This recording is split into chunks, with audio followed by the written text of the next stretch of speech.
Morning बच्चों। कल की वीडियो में हमने चैप्टर नंबर 6 कंप्लीट किया था। आज हम इसके क्वेश्चन आंसर्स को पढ़ेंगे। चलिए स्टार्ट करते हैं। कल हमने आपका चैप्टर पढ़ा था, वर्ड प्रॉब्लम्स भी, वो वर्ड मीनिंग्स भी पढ़े थे। चलिए आज हम क्वेश्चन आंसर्स देखते हैं। प्रश्नों के उत्तर बताएं। वनराज की क्या समस्या है और उसे क्या चाहिए। जो वनराज थे उनकी क्या समस्या थी और उन्हें क्या चाहिए था। ये देखिए, वनराज की समस्या है कि उनके पास घर नहीं है। तो भाई हमें पता है कि उसके पास घर नहीं है और उसे 30 से 35 वर्ग किलोमीटर क्षेत्र का छोटा सा घर चाहिए। तो उसके पास घर नहीं था और उसे 30 से 35 किलोमीटर के एरिया का क्या चाहिए था, घर चाहिए था। वनराज ने मनुष्य जाति को क्यों कोसा है। तो जो वनराज था उसने मनुष्य जाति को इतना क्यों कोसा, उसके बारे में इतना गलत क्यों सोचा। तो मनुष्य जाति ने ही जंगल काट कर वनराज को बेघर कर दिया है।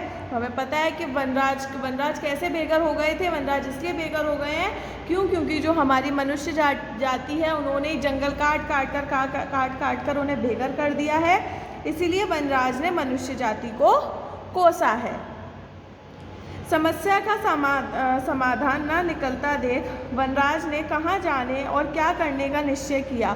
तो जब उनकी समस्या जो थी घर न मिलने की वो सॉल्व नहीं हुई तो उसका उन्होंने क्या निदान निकाला और उन्होंने क्या चीज़ करी। तो समस्या का समाधान ना निकलता देख वनराज ने अपने राज्य की राजधानी लखनऊ जाने और सरकार से घर मांगने के लिए फॉर्म भरने और रजिस्ट्रेशन कराने का निश्चय किया। तो जब वनराज की समस्या का समाधान नहीं निकल रहा था तो उन्होंने क्या किया, उन्होंने सोचा कि वो अपने राज्य की राजधानी लखनऊ में जाएंगे, वहाँ सरकार से घर मांगेंगे और उसके लिए फॉर्म भरेंगे, रजिस्ट्रेशन कराएंगे। ये ऐसा करने के लिए उन्होंने ये सब चीज़ें निश्चय करी। आदमखोर का क्या अर्थ होता है। तो हमने चैप्टर में पढ़ा था, जो आदमी को खा जाता है उसे क्या बोला जाता है, आदमखोर बोला जाता है, जैसे बाघ, शेर इत्यादि। ठीक है, आदमखोर का अर्थ है आदमी खाने वाला होता है, जैसे बाघ, शेर और इत्यादि। ठीक है, तो ये वाले क्वेश्चन आंसर्स हो गए। आगे बढ़ते हैं। आगे आपकी एक्सरसाइज क्या है, ये है मल्टीपल चॉइस क्वेश्चंस। चलिए इसे देखते हैं। वनराज ने स्वयं को किस प्रजाति का बताया है। तो ये तो आपको बुक में ही करना है। जो मैंने अभी आपको क्वेश्चन आंसर्स दिखाए थे वो आपको कॉपी में करने थे। तो वनराज ने खुद को किस जाति का बताया था, बताइए, बिल्ली प्रजाति का बताया था। वनराज ने किस जंगल के काटने का उल्लेख किया है, बताइए, सतपुड़ा का जंगल, फैजाबाद का जंगल, गोसाईगंज का जंगल या फिर दुधवा का जंगल। बताइए कौन सा जंगल कट रहा था इसलिए वनराज बेघर हो गए हैं, दुधवा का जंगल। Very good. राजधानी जाने के लिए वनराज ने किस नदी का किनारा पकड़ा, गंगा, यमुना, गोमती या सरयू। गोमती। Very good.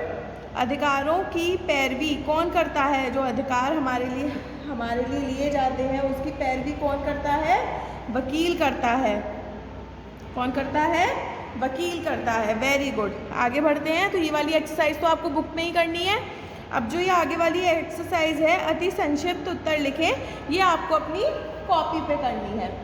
तो पहला क्वेश्चन क्या है, वनराज की उम्र कितनी है। तो 2.5 वर्ष है वनराज की उम्र, उन्होंने खुद बताई थी, हमें पता है। वनराज को किसकी मुस्तैदी पर आश्चर्य हुआ, पुलिस की मुस्तैदी पर। भूख से मजबूर होकर वनराज ने किसका शिकार किया, एक मनुष्य का। याद है ना आपको, उसने एक मनुष्य को खा लिया था, इसी वजह से उसे आदमखोर कहने लगे थे सब। वनराज ने स्वयं को किसका अनुयायी बताया है, दधीची का। किसका, दधीची का। ठीक है बच्चों, किसका अनुयायी बताया है, ये लिखा हुआ है यहाँ पे, दधीची का। चलिए आगे बढ़ते हैं। ये फिल इन द ब्लैंक्स, ये आपको बुक में करनी है। मैंने सब सुना खुशी से फूल कर क्या हो गया। वनराज ने जब ये सब चीज़ें सुन ली थी कि उसके हित के लिए फैसला लिया जा रहा है, उनको घर प्रोवाइड किया जाएगा, तो खुशी से क्या हो गया था, खुशी से कुप्पा हो गया था। क्या हो गया था, खुशी से कुप्पा हो गया था। सबने मेरी दास्तान सुनी और मुंह क्या कर चले गए, फेर कर चले गए, मुंह फेर कर चले गए। मैंने निश्चय किया कि मैं सबको क्या करूँगा, खूब छकाऊँगा, खूब परेशान करूँगा, खूब हैरान करूँगा, है ना। ये आदमी तो पशु पक्षियों को मारकर क्या करते हैं, क्या उड़ाते हैं, दावत उड़ाते हैं। पशु पक्षियों को मार के क्या उड़ाते हैं, दावत उड़ाते हैं। ठीक है, चलिए आगे आपके कुछ क्वेश्चन आंसर्स हैं। इन क्वेश्चन आंसर्स को देखते हैं बच्चों। ये क्वेश्चन आंसर्स आपको कॉपी पे करने हैं। चलिए, वनराज विस्थापित क्यों हो गया?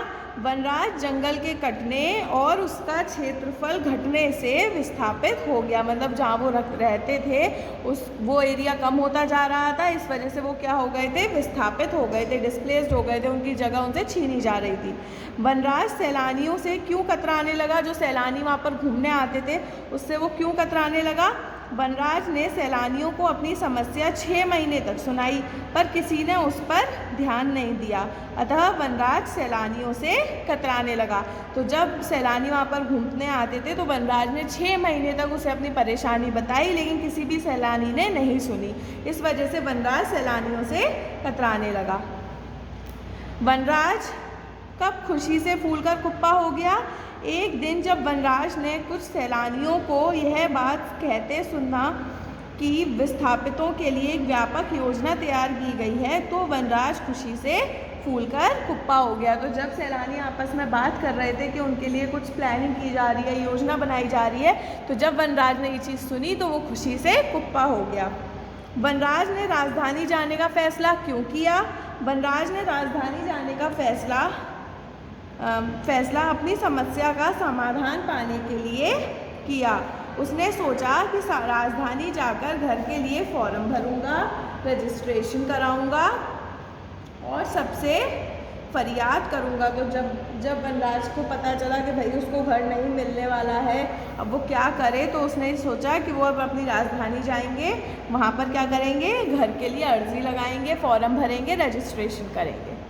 ठीक है, तो आज के होमवर्क में आपको आज मैंने 5 एक्सरसाइजेस कराई हैं। उसमें से एक्सरसाइज नंबर 1, एक्सरसाइज नंबर 3 और एक्सरसाइज नंबर 5 आपको कॉपी पे करनी है। बाकी की एक्सरसाइज आपको बुक पे में करनी है। कल मिलते हैं न्यू वीडियो के साथ, तब तक के लिए बाय बाय बच्चों।